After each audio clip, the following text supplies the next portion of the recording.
ஓம் சக்தி. குருவடி சரணம், திருவடி சரணம். ஒரே குணம், ஒரே செயல், ஒரு குரு, ஒரு தெய்வம். இன்றைய பிரசித்த பெற்ற நாள் என்ன என்றால் அம்மாவுடைய பூர நட்சத்திரம், வியாழக்கிழமை, முழு நிலவான பௌர்ணமி. இது எவ்வளவு சொன்னாலும் மனசார தாய்மை உணர்வோட நீங்க அத சொல்லுவாங்கல்ல, மனசுல ஈரத்தோட நீங்க நினைச்சு பார்த்தீங்கன்னா மட்டும்தான் இது எவ்வளவு பெரிய ஒரு நல்ல நாள். இதுல நம்ம கையால குருக்கு அபிஷேகம் பண்ணத மொத்த பலனையும் எடுத்துட்டு போக முடியும். அம்மா ஒன்னே ஒண்ணுதான் அடிக்கடி சொல்லுவாங்க, மகளே, நான் கொடுக்கும் நிலையில் இருந்தால் உன் மனநிலை ஒரு நிலைப்பாடோடு இருக்கணும் அப்படின்றதுக்கு ஒரு சிறந்த அருள்வாக்கு இது. நல்லா கவனிச்சுக்குங்க. இதுக்கப்புறம் தியானம் முடிஞ்சு அவங்களுக்கு வேப்பிலை பிரசாதம் அங்க அம்மா முன்னாடி கொடுப்பாங்க, அதை வாங்கிக்குங்க. இன்றைய அருள்வாக்கு, ஏன்னா இந்த பௌர்ணமியை எப்படி பிரகாசமா பண்ணணும்னு அம்மா 2023 சொல்லியிருக்காங்க. நான் அருள் ஞான தீபத்தை ஏற்றி வைத்து விட்டேன் அப்படின்னு சொன்னப்ப அது எத்தனை பேருக்கு அங்க இருக்கிற ஞான தீபம் தெரியும் தெரியல. நிறைய விஷயங்கள் இருக்கு. அறிவு வேறு, ஞானம் வேறு. அதை நம்ம முழுமையா பயன்படுத்தும் போது நம்ம எதுவுமே பாதிக்காது. அதுல என்ன அப்படின்னு சொல்லுவோம்னா, வாழ்க்கையில ரொம்ப கஷ்டப்பட்டோன்னு வச்சுக்கோங்களேன், அம்மா கிட்ட போதும் சொல்லுவோம். போதும், அது ஒரு முத்தி நிலை. அடுத்தது என்ன அப்படின்னு பார்த்தீங்கன்னா ஞான நிலை. வந்தோம், சில காரியங்கள் செய்தோம், சில உறவுகளை நம்ம செஞ்சோம், முடிச்சுட்டு போறோம். அதுக்கு நம்ம என்னெல்லாம் செஞ்சுட்டு போனோன்றதுல அம்மா குறிப்பா சொன்னாங்க, உங்களுக்கு உணவாகவும் காற்றாகவும் தருவது தாவரம், அதை நீங்க வளர்க்கணும்.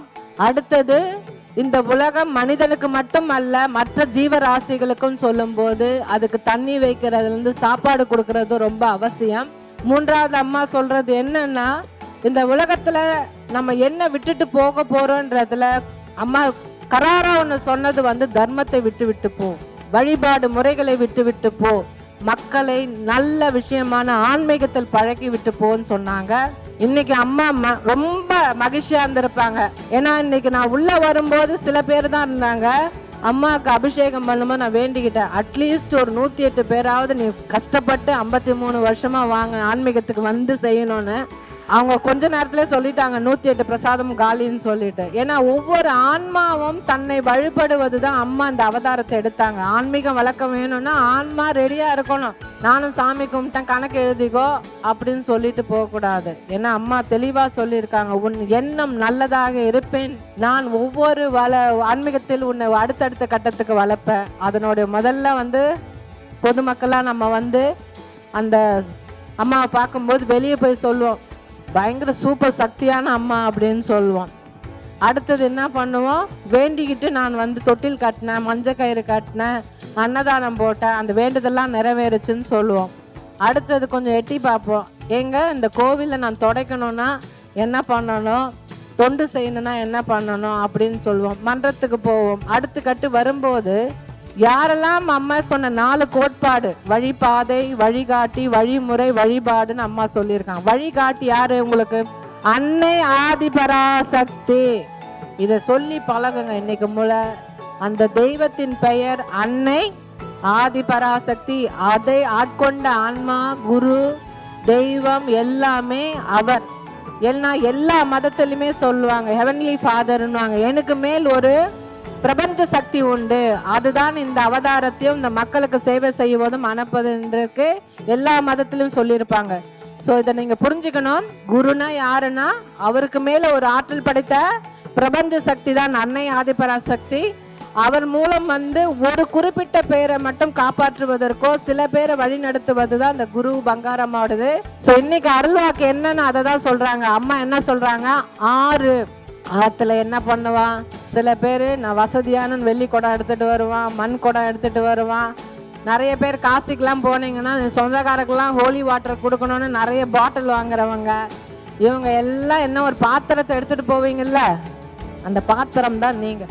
அந்த பாத்திரத்துல என்ன அல்ல போகுது இந்த ஆன்மான்றதுல, அம்மாவை இத்தனை முறை கும்பிட்டேன் ஒண்ணுமே சரியாகல, என்னன்னு ஓட்ட பாத்திரத்தை எடுத்துன்னு வந்தவங்க உங்க மனசுக்கு தான் தெரியும்.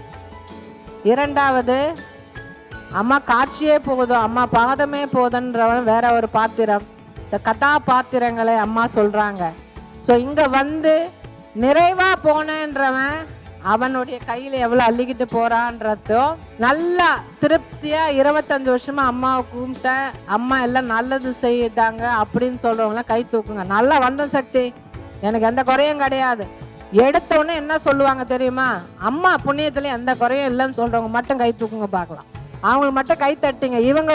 இவங்களை மட்டும்தான் அம்மா ஆன்மா ஆட்கொண்டு இருக்கு. கை தட்டிங்க, இதுதான் உண்மை. நல்லா இருக்கன்னா நல்லா இருப்ப, பிரச்சனை நினைச்ச பிரச்சனையோட வாழ்வேன். ஸோ இன்னைக்கு அருள்வாக்கு என்னன்னா, நான் ஆறாக பல உங்களுக்கு நான் தருகிறேன் என் அருளை, அதை பெற்றுக்கொள்வதற்கு எந்த பாத்திரம் எடுத்துட்டு வந்துகிறாய், எந்த மனநிலையில் வருகிறாய், என்ன எடுத்துக்கொண்டு திருப்தி அடைகிறாய் என்பதற்கு. நல்ல வெயில் காலத்துல தாகம் இருந்தா ஒரு சொட்டு தண்ணி கிடைக்காதான்னு நினைப்போம்ல, அந்த தான் ஆன்மீகத்துல நம்ம தவிக்கணும். அம்மாவோட அருள் கிடைக்காதா, அம்மாவோட பார்வை கிடைக்காதா, அம்மா இந்த வழிபாடை ஏத்துக்க மாட்டாங்களா, அம்மா திரும்பி வருவாங்களா? வருவாங்க. எல்லாரும் சேர்ந்து ஆன்மீக மாநாடு நட்டு அழைச்சா வருவாங்க. இந்த ஸ்ரீதேவி பங்காரம் ஒரே ஒரு பிரார்த்தனை தான் வச்சேன். அந்த அபிஷேகம் பண்ணும்போது, அம்மா உன்னை குருவா ஏத்துக்கிட்ட எல்லா ஆன்மாக்களும் ஓடி வந்து உனக்கு தீர்த்தா பொடியோட அபிஷேகம் பண்றதுக்கு ஒரே ஒரு வாய்ப்பை கொடு. ஏன்னா அவங்க வந்து உன் திருமேனில ஊத்திட்டாங்கன்னா அவங்க பாவ வினையும் மற்றதும் செய்வா என்பதற்கு அதுதான் உண்மை.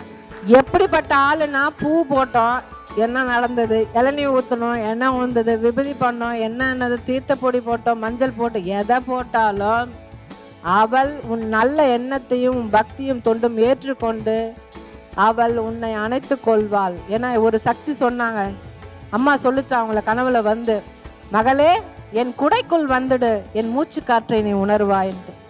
அந்த குடை என்பது போதை, பெண் பித்தர்கள், பிரச்சனைகள், பண பிரச்சனைகள், அதெல்லாம் தாண்டி உன்னை அப்படியே அமுச்சிடுறேன், என் குடைக்குள் வந்துரு. அதுக்கு ஒரே ஒரு விஷயம், பக்தி, தொண்டு, தர்மம், தியானம் செய். ஸோ அதுல கோட்பாடு. இன்னைக்கு தியானத்தை முடித்து அனைத்து சக்திகளுக்கும் என்னுடைய நன்றி. ஏன்னா இந்த பிரபந்தச்சல் அம்மா நினைச்சது எல்லாம் பெண்கள் ஈடுபடணும், வருவாங்க, நான் காத்திருக்கிறேன்னு அம்மா சொல்றாங்க. ஏன்னா இதே அம்மா ஒவ்வொரு படியாக என்னை எப்படி இந்த குரூப் எடுத்து வந்து இழுத்தாங்கன்னு தெரியும். கனவுல வந்து என் மேனி வந்து சூடா இருக்கு, எனக்கு மஞ்சள் அபிஷேகம் பண்ணின்னு சொல்லி ஆரம்பிச்சாங்க. அடுத்தது நான் அபிஷேகம் பண்ணிட்டு இருக்கும்போது நான் அம்மாவை தேடுவேன். ஏன்னா எனக்கு அம்மாவுடைய வாசம், பேச்சு எல்லாம் பழகி போன விஷயம். மகளா அம்மா தேடும்போது அம்மா ஒரு மந்திரத்தை கனவுல வந்து சொன்னாங்க, கூடு விட்டு கூடு பாய்வா, இனிமே என்னை இந்த திருமேனி கொண்டு மனிதர் உடலில் என்னை தேடாத, நான் உருவமாக ஆதிபராசக்தியாக இருக்கிறேன், அதில் என்னை உணருன்னு அம்மா சொன்னாங்க. அதுக்கு எவ்வளவு மனப்பக்குவம் வேணும். அடுத்தது 3ஆம் நிலையில தைப்பூசத்துல அம்மா சொன்ன கனவு என்ன தெரியுமா? எனக்கு சில அபிஷேகம் பண்றல, அது இப்படி வச்சு அபிஷேகம் பண்ணு, என் பூரண அருளை 2 கை கொண்டு என்னை வணங்கும் அத்தனை ஆன்மாக்களுக்கு நான் அருள் புரிய வேண்டும் என இப்படி ஒரு கரெக்ஷன் சொன்னாங்க. இதுக்கு முன்னாடி நான் பண்ண ஒரு சிலை வழிபாடு இப்படி இருந்தது. எப்படி அம்மா அருள் சிலை வழிபாடு சொல்லியிருக்காங்க? 2 கையை வச்சு, தபார் ஒண்ணுமே இல்லை என் கையில, உன்னை மட்டுமே வேண்டியிருக்கேன், உன் பூரண அருள் வேணும்னு சொல்லி தியானம் இருப்போம். ஓம் சக்தி. நன்றி. ஓம் சக்தி. அம்மாவின் ஆன்மீக ஒளிபரப்பும் மேல்மருவத்தூர் சித்தர்பீடம் யூடியூப் சேனலை சப்ஸ்கிரைப் செய்து மேல்மருவத்தூர் சுயம்பு அருள்மிகு ஆதிபராசக்தி சித்தர்பீடத்துடன் இணைந்திருங்கள். பெல் ஐகானை கிளிக் செய்து புதிய காணொளிகள் பற்றிய அறிவிப்புகளை உடனுக்குடன் பெறுங்கள்.